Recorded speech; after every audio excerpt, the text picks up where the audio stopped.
Hey Dennis, how are you doing? This is Christian down here in Santiago, Chile, doing my entry to your contest. First of all, congratulations on getting to 1,000 subscribers. That's a huge amount of, of cool people watching your channel. That's a big milestone, and once again, congratulations. I'm doing this entry thanks to our mutual buddy Brendan from June. He did a cool video, so I'm trying to do my in the best way as possible. First of all, you ask to talk about concert experience, bands we have seen, and some things, and talk about some stories that had happened in those things. Fortunately, here I had the chance to see a lot of lots of my favorite bands. Many of them have visited Chile, and one of the concerts I really enjoy very much. Well, apart from the 7 times I have seen Maiden here, is this one. Is Heaven and Hell. The only time they toured here, and they did an awesome concert. Of course, Iommi, Ronnie James Dio, Gibson Butler, and Bean Evans. Great stuff. I always like visiting this concert. It's awesome. Also another two of the cool concert I've got the chance to see here were the last two with the last two gigs that Black Sabbath did with Ozzy on their 13 and their on the farewell tour. Also, another cool was the first time they accept play here, and they recorded a DVD that they put on the deluxe edition of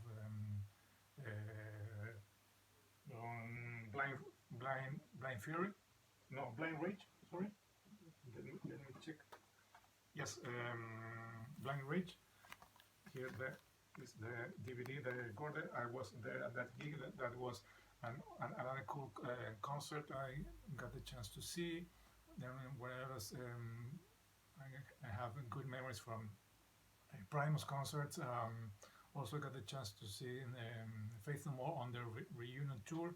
Another cool one, and what Maiden many times, and Megadeth, and all those kind of cool bands. But I have one story I would like to share with you. It was the first time that Maiden was allowed to play here, because back in the 90s, the first time they were going to play here in 92, they were kind of banned. All of a sudden, all the places that they were booked, or they were possible to Maiden to play here, all of a sudden were booked, canceled, had problems, had issues. That was kind of odd, kind of weird. Lately, we discovered that the church had something to do with Maiden being Satanist. So that's why we didn't have the chance to see Maiden with Bruce. That was 92. So they came back in 94, I think, 94 or 96. I don't recall. Yes, I think it was 96 with Blaze. They were doing a South American gig. They played Brazil, Argentina, and then Chile. And they were having some issues with the headline, with the opener band, the band that was opening for them. They are no longer together. A Spanish band. The name of the band was, I don't know if they are playing together. Héroes del Silencio. They kind of play some kind of rock, some not heavy metal, but not pop rock. It was very difficult trying to identify what style of music they were playing, but they were not the best match for being the opener for Iron Maiden. So they were making some stupid comments. The lead singer was making some stupid comments about the fans and the people that go and see heavy metal concerts. So that thing, of course, got spread out, and when they play here in Chile, in kind of not so big a venue, a theater, they start playing. They started with a very heavy song, and all of a sudden from of course they will start to be boo, and they the first row of guys in the near the stage starts spitting at the guys and the singers, so it was really unpleasant. And all of a sudden, from one corner of the crowd, I don't know how, but some guys managed to take out of the seat one big piece of wood, a really big one, and then and they took it and they threw it to the stage, and it almost hit the drummer in the head. He kind of dodged that big log. It was almost like a log, a couple of meters long. It was really a thick one. You can see it was really dangerous. And all of a sudden, the band decided, no, we can't go on playing like this. So they left the stage, and they never came back. So that went on. They took out all the equipment from the band. They put out the Maiden stuff, and the concert started. But once again, the guys that were at the front line, they started speeding at Blaze, even to Steve Harris received some of those. That was a stupid thing that happened here in Chile. Um, it was kind of a tradition, I don't know, that they some guys decided to do, kind of showing appreciation, I don't know why, to spit at their favorite artist, because also this stupid thing happened in another concert when the guys start spit. I don't know if they took it from the punk scene, from I don't know, but that was really odd. And there are some images here in YouTube, so you can watch a very angry Blaze Bailey and of course Steve Harris uh, asking those guys to stop, or otherwise they will leave the stage. Also, I think one of the guys was took out of the venue because he was not behaving well, and he threatened the, the, the rest of the audience that if this was going to keep going on, they were going to cancel the concert. Fortunately, the guys kind of cooled down, and we were able to see Maiden for the first time with Blaze. I know it was not the best thing, but at least we got the chance to see Maiden for the first time, and of course it all came back very well when Maiden got back with Bruce Dickinson for the Brave New World album, and they decided to come here. So that's one of my stories. I think that's one of the coolest. I don't know if it is the coolest, but it was one of the strangest one I have been to one concert. Next thing, you ask to show some music, some bands or some artists outside from the heavy metal world that we like to listen. Uh, I'm if I choose put some other style of music I like to listen to, it's kind of pop and not so heavy stuff. I also like to listen to the radio, 80s pop songs, new wave, kind of synth pop. So I here have a couple of examples. Here, one band I like very much, it's In Excess, and one of the biggest album. This one is Kick.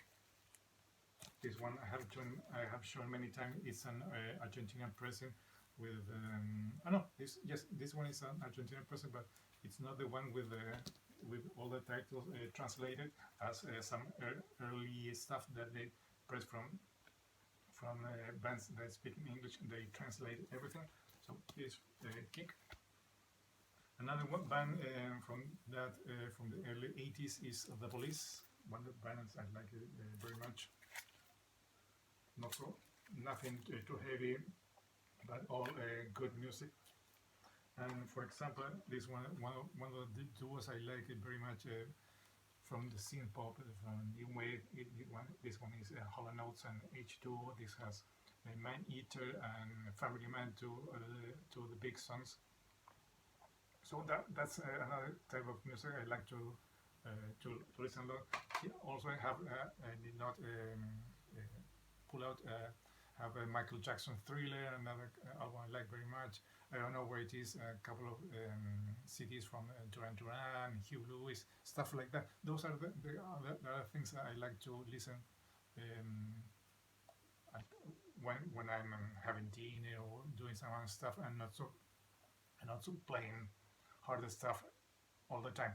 And next, you ask to show some albums that I think they are good, even though most of people say they are not so good, bad stuff.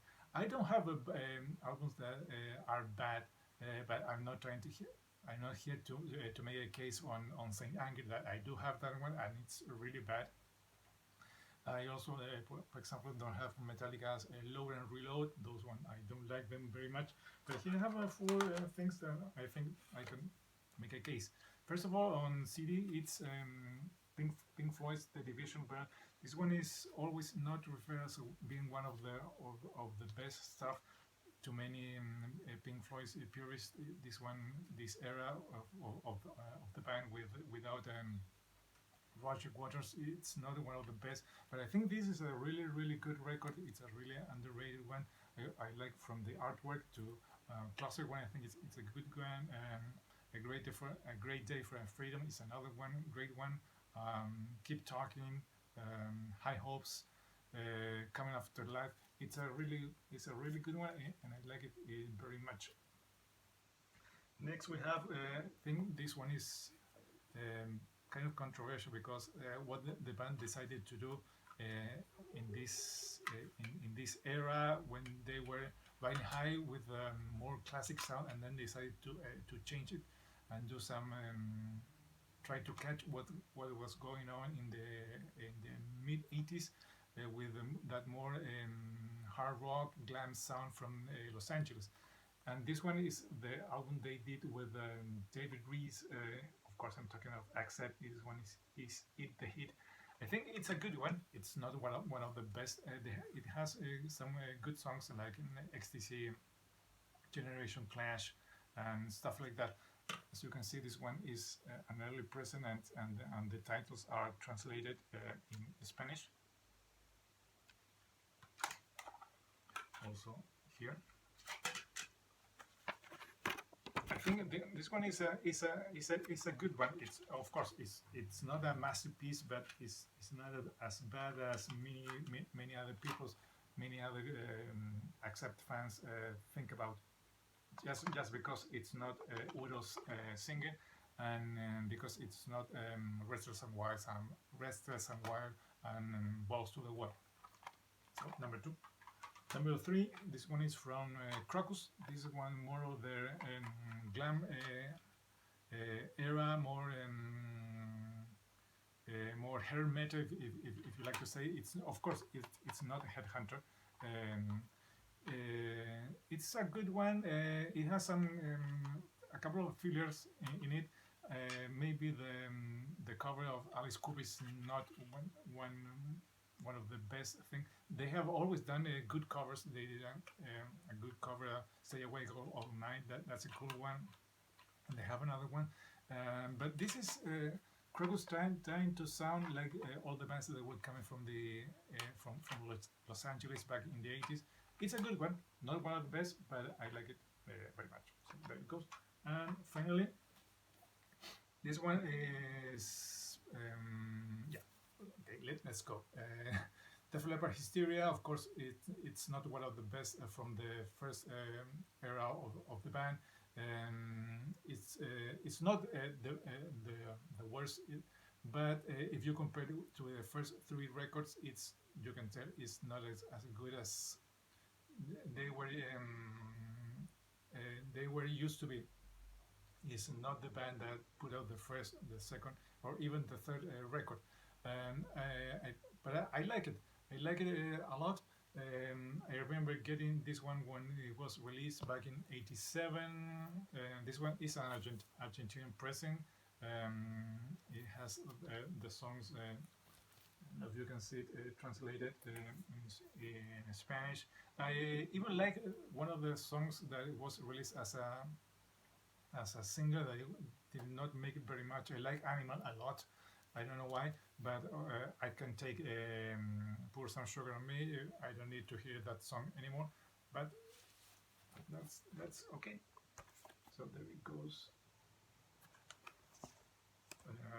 Def Leppard and Hysteria. And finally, talk about the things that we like. That I like to collect or have things and that kind of hobbies outside of music. I have some, not so many hobbies. I like, and I think I still have. I don't know where. I think they are in a storage room, not here when I'm currently living. I used to collect when I was much younger. Matchbox, those that came not the toys, but boxes with matches. I have a pretty cool collection from stuff from many places. Even some matchboxes from outside of my country. Things that I collected many years ago. I don't know if today you can still get those things, but I still think they are cool having some of those here. Another thing I like to collect I'm good at reading, and I like reading some good, very cool mystery novels. I like to read Agatha Christie's novels. I think they are very cool. They are, of course, they are from another era.